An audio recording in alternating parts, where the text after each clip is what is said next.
And what is up, guys? Technical Stinkers here, checking in on the 3D print operations for today. I'm doing 3D printing here at home, learning about 3D printing and trying to print things and sell them on the internet. I'm just exhibiting what I'm doing day to day. This is not instructional. Join me in the process. Maybe you can learn something from my blunders. Maybe you can win something in a giveaway. Let's see what I got on the plates. And so, lots of different things going on. Let's start with the bamboos. Over here on the P1P and the A1, you saw the last vlog. I was doing these dab stations for my retail stores. I own them, some retail stores that are smoke shop, head shops.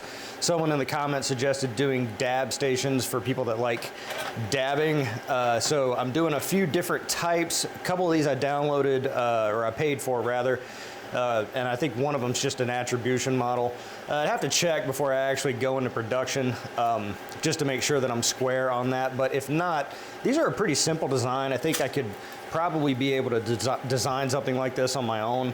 But I'm trying to, like, you know, print these concepts and take them to the store and give them to somebody who knows more about it and can, like, kind of tell me the viability of printing and selling these. The idea being, if they cost me a couple bucks to print and we sell them for like $5, $6, that there's, you know, a little bit in there, more of a loss leader. Really, this BQ cryo grip plate, this cold plate, I'm having a ton of success with it. I bought this with my own money. It's not sponsored. I don't even think I have a link to it. If there's one on Amazon, I'll put an Amazon link in the description.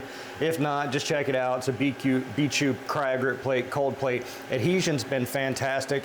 Over here on the P1P, no issues since doing our service, so that one's running great. However, this day is not without its failures because I have effectively destroyed two of my Cobra 2 Max PEI build sheets. You see this is from the PET G prints that we've been doing for the Dummy 13 model. Now a couple of them I was able to get good enough to start printing PLA on again, but some of these are just, it's just not coming off. I've been reading tons and tons of articles about how people get PET G off their plate, and what's funny to me is, I mean, most of the time you look for those kind of threads, people, you know, the thread will be like, well, I got PET G that's really, really stuck to my PEI build sheet. How do I get it off? And 9 out of the 10 comments will be, use a glue stick. Like, you know, talking about how to prevent it from sticking. It's like, well, no. I have it on the plate. What do I do to get it off? And then a lot of the comments after the fact are like, well, you're screwed. Some people saying put water on it and then heat it up.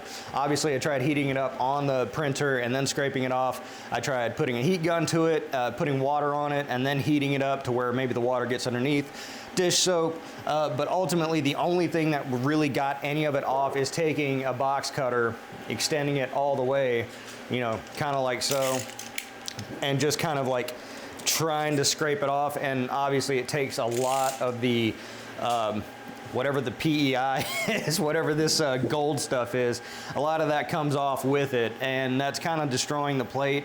But if I can't get it, you know, at least to the point where this stuff's not on there or going to interfere with the other plate, then it's shot anyway. So I went ahead and ordered a couple more of these, and I kind of was like, you know, I don't really want to order these for these printers, but like I use these printers pretty often, so I went ahead and did that. I'm going to still try to use this. If you've got any tips or tricks on how to remove the PET G, I tried the freezer trick.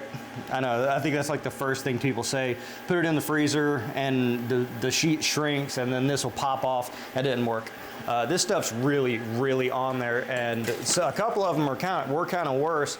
Over here on Cobra number 2 with the 1mm nozzle, several areas there, several areas on Cobra number 3 down there. Cobra 4 just finished up its PET G print, so I'm going to be having to deal with that issue on that plate as well, so I'm hopeful that it's not too bad. Same thing on the Soballs plate. It came off a little better because I haven't used the Soballs plate as much, and I get it. PEI build sheets are a disposable item. They are a consumable, just not in a short interval. So hopeful that that doesn't cause too much of an issue there. And so what's going on down here on Cobra number 3 and Cobra number 2? Well, these are the armor sections for the Dummy 13. Same thing over here on the Soval. We're going to take a look at that in the office here in a second. But we're done with the skeleton and we're starting to print the armor sections. So another few days there. I'm gonna do that cool guy sit in the chair like this thing. Thing is, those armor sections are so big that the Cobras, it takes the Cobras about a day and 6 hours roughly to print like a couple armor pieces. So what I'm gonna do now that the Giga is free, I'm gonna do all the rest of the white components of the armor on the Giga, and that should only take about a day. So let's head in, well actually, let's not head in the office yet because we got a print to pull off the Giga. All right, you know me, you know your boy. I like to do the plate pulls live, and that's what we're doing today. I kind of don't like how the Giga goes all the way up when it gets done. Kind of gives me the heebie-jeebies. So I had some leftover filament from Ujoy Bio. Thank you again, Ujoy Bio. Link in the description below if you like the finish and sheen of this filament. The filament performed great, performed just as it should. Oh, this one's heavy. So we had some leftover filament and we took another stab at that funky floor base thing. It's not quite as tall as the last one because I only had about 4 kilos left, but it was enough to do this, and that gapping issue that I had previously seems to be completely resolved, just adding more wall loops and a finer layer height. Came out just fine. I did scarf seams on this because I figured this is like an organic, funky model. It's kind of cool, right? Like the metal finish on an organic model is kind of like, you know, you see metal and your mind wants to establish straight lines, you know, because of like metal, but then it's organic. So it's kind of like this weird future Cylon Babylon 5 kind of, I don't know, I'm just making shit up. Anyway, the scarf seams on the surface I think give it a nice touch. So I'm going to pull the brim off very easily, just like that. And that is, let's see if we can let's see how tall it is. Again, I'm 9 feet tall, so you can tell. Nice little floor vase. I kind of like it, and actually it's probably small enough to be like a table vase that's just big or something like that. So I like that thing. If you like the color and sheen, again, check out Ujoy Bio. Filament performed just fine here on the Giga. So that is, I mean, that's most definitely a win. There's no error with it. As far as I can tell, little stringing.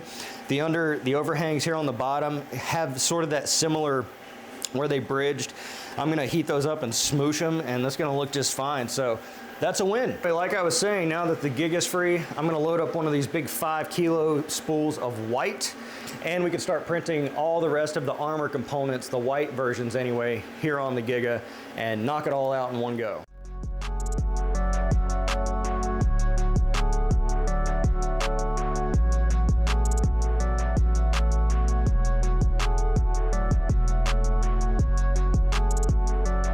All right, and so what else is going on in the world today?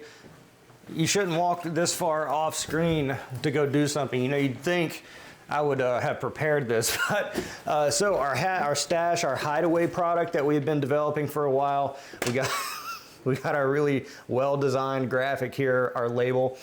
We got the extra grills in, and so we printed them all up. We've got 1, 2, 3, 4, 5, and then I went through and just generated a QR code that links to the assembly video on how to put this together. So I got 5 of these to send out to my stores. They'll put them in there. They're supposed to report back if anyone buys any of the 3D printed stuff. I got one hanging out here in reserve in case anyone buys it online. Again, putting these in the stores, I avoid the Etsy fee and the shipping fee, so I can charge a little bit less for them.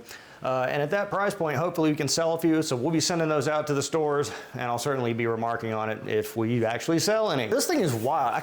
I'm actually really impressed with this thing, and I know it's just like a basic vase in gray, but like with the scarf seams, and it's deceptively heavy. And you know, it's weird because you know exactly how many grams of filament go into this thing. So it's like, you know how much it's gonna weigh when it comes out. So if it's 4 kilos, you know, it's what, like 10, 12 pounds. You just don't think, because you know it's plastic, you think it's gonna be very lightweight, and it's like, wow, it's got some heft to it. So like if someone put, you know, feathers or grass or something like that in this, you know, it's not gonna,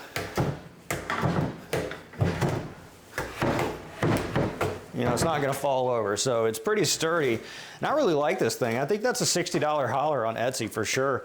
And if not, sell it in the stores. So we got our dab stations here. We're gonna send those out to the stores as well. Kind of test the viability there. I got my gray one around here somewhere. So I got these 3 different concepts. So I got like a little, kind of a lot to go out to the real money-making business to see. So we're gonna send these out, did them in kind of some different colors to give people, you know, an idea of what can really be done. I don't wanna go too exotic, I think. I don't wanna do like silks and stuff like this. I'd rather just do something that's like kind of like, you know, beefy. I want to stay in PLA because PETG is a little, you know, it's some uncertainty there. I've never tried colored PETG before, but I don't know that I really need to. The PLA seems to work fine. As long as you don't hold a flame to it, you're good. So we're gonna send these out, see what they say, and then hopefully we start printing these in like a production manner, like, you know, start printing several at once, start filling orders for it as the stores call for them. So that's exciting. And so if you saw yesterday, I printed up the armor components for the sample size Dummy 13 in white and blue because it's, you know, my channel colors. And so I went and mixed and matched, and I've arrived at this color combination. So the life-size Dummy 13 that I'm doing, the one that's, you know, as tall as me, is gonna be in this color combo. That kind of helps me to, you know, I don't want it to be too monotone, just black and white, and I don't want it to be just black and blue. Trying to change it up a little bit to where it kind of contrasts and looks a little different, and that's just what we're going with. So that's gonna be the combo, and then I've also taken and removed the 13 from his chest, and I'm gonna try to design a little bit better, you know, SVG'd version of my logo here to pop on his chest. Again, it's like a channel mascot or something, and, you know, ideally, if it's kind of impressive enough, maybe you could print a version, again, for my stores, put one in the store. You know, when people walk in, it's like, you know, a big Optimus robot sitting there with the logo of my company on it, kind of welcoming people into the store or something, or maybe he's holding a doobie or something, a bong or something like that. So anyway, there's a lot of potential there. I think a lot of people sell the Dummy 13 on Etsy. I've noticed that, sure. It's an easy model to print, easy to put together. You know, it's probably not something you scale into. A lot of competition, but not a lot of examples of really big ones. Again, the biggest one I saw was 27 inches tall, and that one's 16, and that one was a breeze to do. So, you know, I do want it 800%, something like that. Then, you know, that's maybe $100. So it should go pretty good. And over here, let's just whoosh, go over here to the land of make-believe. This is all skeleton parts. They're all done except for that one cobra that we saw earlier. So got to clean them up just a little bit, but overall, you know, I was kind of showing bits and pieces of them. Looking pretty good. I did have an issue though printing. The first issue I had on the T1 Pro from FLSUNTT wasn't really a printer issue, more of a slicer issue. Let's go back in time to see what Matt from the past had to say about that. All right, so I'm out here with my T1 Pro. First thing I've run into, first problem I guess, but again, probably a slicer thing because I imported a T1 Pro profile into Orca and didn't use the FLSUNTT's version of Orca. Usually when you put something in the slicer that's too big for the printer, it will stop you, but I guess because I used, I don't know, a T1 profile or something, it got to here. You can see that it stopped, and then it tells me at the very end, printed model exceeds the maximum limit. Yes. So,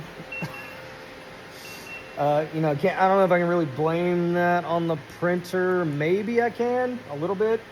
I don't know. Should the printer have recognized that the G code or that the file exceeded the limits of the Z? Because, you know, that's a bummer. That's 450 grams. But, you know, should have looked at that first. But, you know, maybe I don't know, maybe I can get away with just using this because it's mostly complete and it's the bottom shin of the Dummy 13. But yeah, that was kind of strange. So I guess I'm gonna have to go back into Orca or, you know, load the correct profile, use their slicer. Maybe I could export the settings for this from theirs, or just make sure to remember that this thing tops out at like 300 and some odd. But otherwise, the print looks great. So anyway, I'll kick it back over to future Matt, who's surely editing this vlog sometime tomorrow morning. Thank you, past Matt. So this is the armor piece that we have here. So I got to get this one going on another printer. But like I said, the slicer didn't stop me. It allowed me to export the G code. So I think it's just the wrong profile in Orca. It's using a T1 profile. It's using some other kind of profile. Just, you know, I just downloaded it off printables and injected it into Orca. I did not use the FLSUNTT's version, so I'm sure if I used their version, it wouldn't have happened, but that was a little like, are you effing kidding me kind of moment. But overall, like, was monitoring the print.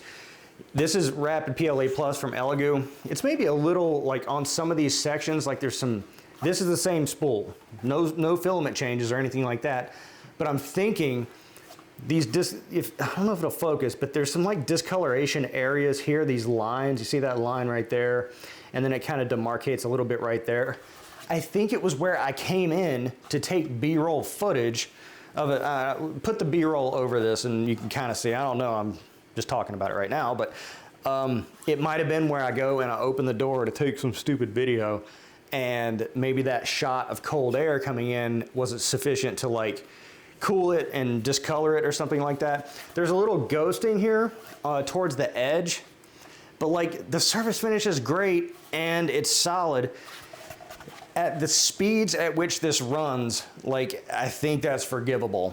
You know, just slow it down a little bit. It's still way faster than anything else, and it's creating a good product. It's just I gotta like redo this. I think I'm gonna use this though, because it's like 500 grams of filament, and this goes face down, so maybe I can get away with not having it there. I don't know. If not, future viewers, if you see this and I actually finished the life-size dummy 13, you'll know that this part's screwed up. And we have another live plate pull. This one courtesy of the Flashforge Adventurer 5M Pro. Thank you again, Flashforge.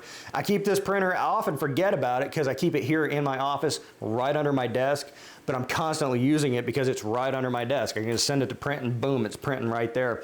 So I'm really digging that. The head of the Dummy 13 just barely fit on. I had to rotate it a little bit, but man, barely fit on here, and you can hear it. This is a live one, see? Still got the skirt on there and everything. Did it with some light support because, you know, the head section's hollow, but this is my first time looking at it, so this is there's no tomfoolery here. Kind of sort of a line here, like where the overhang on the inside started. So like that's the benchy hull line, I guess, sort of thing. But overall on this overhang, crispy, clean. I think I did this at a 2.4.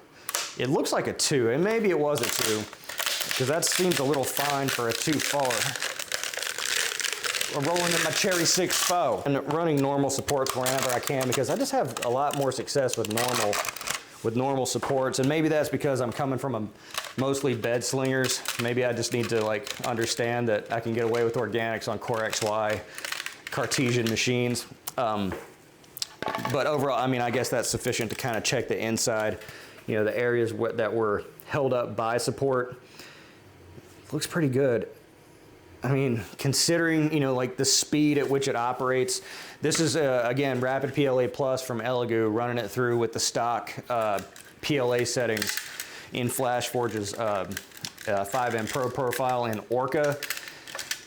I mean, performing great. I mean, you know, again, the only bugaboos I had about the 5M Pro is loading the filaments a little wonky when it purges to start a new roll of filament, replacement filament.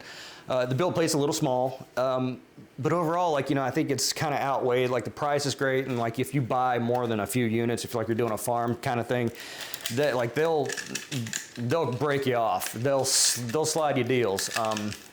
So you check out links in the description below if you want more info on that. If you're buying a whole bunch of printers and the things that you're printing are relatively small, or at least, you know, this big or smaller, that may be a viable option for you. Only you can make that judgment. Stay tuned in the future. Hope to do a more fleshed out, you know, like comprehensive review after using the 5M Pro a little more.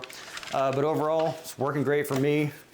Head for scale. That's what I'm working on today. How cool is this little model? I know, it's so stupid. It's like, you know, a little action figure. You're so like enchanted by it, but I just love this thing. I guess because I haven't really gotten into like the custom armor options and things like that yet, but super duper cool. You know, super happy that this came out. Again, thanks to Joy Bio for that. Really grateful that they would do something like that and, you know, kind of take a chance. That Dummy 13 is so cool. Again, I don't know why. It's just small things, I guess, huh? Let me know what you're working on in the comments below. Be sure to like the video and let me know what you want to see in the comments below. I'm the Technicals. See you next time.